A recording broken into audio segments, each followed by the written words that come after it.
ഇന്ന് നമ്മൾ ഒരു ചെറിയ അറിവ് നിങ്ങളുമായിട്ട് പങ്കുവയ്ക്കാൻ പോവുകയാണ്. ഇത് നമ്മളുടെ ഫോണിൻ്റെ നമ്മൾ ആവശ്യമില്ലാതെ അല്ലെങ്കിൽ നമ്മൾ അറിയാതെ നമ്മുടെ ഫോണിൽ സേവായി കിടന്ന പല സൈറ്റുകളിൽ നമ്മൾ കയറുമ്പോൾ നമ്മൾ സേവായി കിടക്കുന്ന നമ്മളറിയാതെ മൊബൈലിൻ്റെ പല ഭാഗത്തും സേവായി കിടക്കാറുണ്ട്.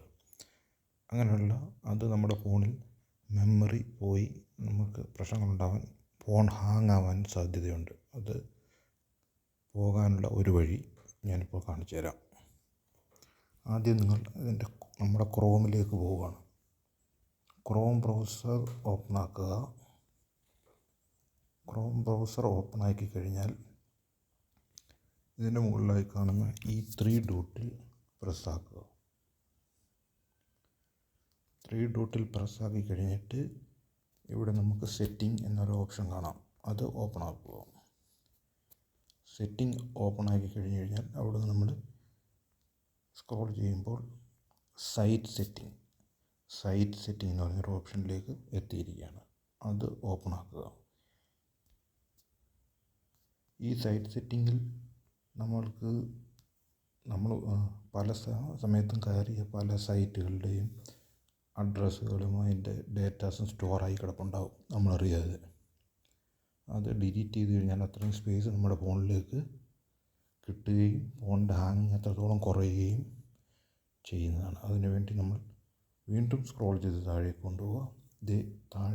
ഏറ്റവും താഴെ ഒരു ഓപ്ഷൻ ഉണ്ട്, ഡേറ്റ സ്റ്റോർഡ്. ഇതിൽ പ്രസ് ചെയ്യുക.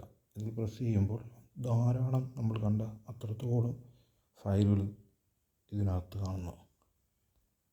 ഇഷ്ടത്തിന് ഫയലുകൾ കാണപ്പെടുന്നു. അപ്പോൾ ഇത് നമ്മൾ ഡിലീറ്റ് ചെയ്ത് ഇടയ്ക്കിടയ്ക്ക് ക്ലിയർ ആക്കുന്നത് നല്ലതാണ്. ഇത് ഡിലീറ്റ് ചെയ്യുമ്പോൾ നമ്മുടെ സേവ് ചെയ്ത ഒരു ഡോക്യുമെൻറ്റും പോകത്തില്ല. നമ്മളിപ്പോൾ പല സമയത്ത് നമ്മുടെ ഒരാവശ്യത്തിന് വേണ്ടി സന്ദർശിക്കുന്ന സൈറ്റുകളുടെ എല്ലാ അഡ്രസ്സും അതിനെപ്പറ്റിയുള്ള ഡേറ്റാസും എല്ലാം ഇവിടെ സ്റ്റോറായിരിക്കുന്നുണ്ട്. ഇത് ഇടയ്ക്കിടയ്ക്ക് ക്ലിയർ ആക്കി കൊടുക്കുന്നത് നല്ലതാണ്. ഫോണിൻ്റെ മെമ്മറി കൂടുകയും അതുവഴി ഫോണിൻ്റെ ഹാങ്ങിങ് അങ്ങനെയുള്ള ഇഷ്യൂകൾ കുറയാനും നല്ലതാണ്. Okay,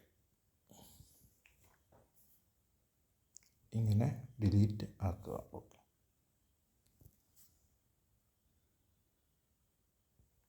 okay, ഡിലീറ്റായി. ഓക്കെ, ഇങ്ങനെയുള്ള അറിവുകൾ കിട്ടാൻ വേണ്ടി എൻ്റെ ചാനൽ സപ്പോർട്ട് ചെയ്യുക.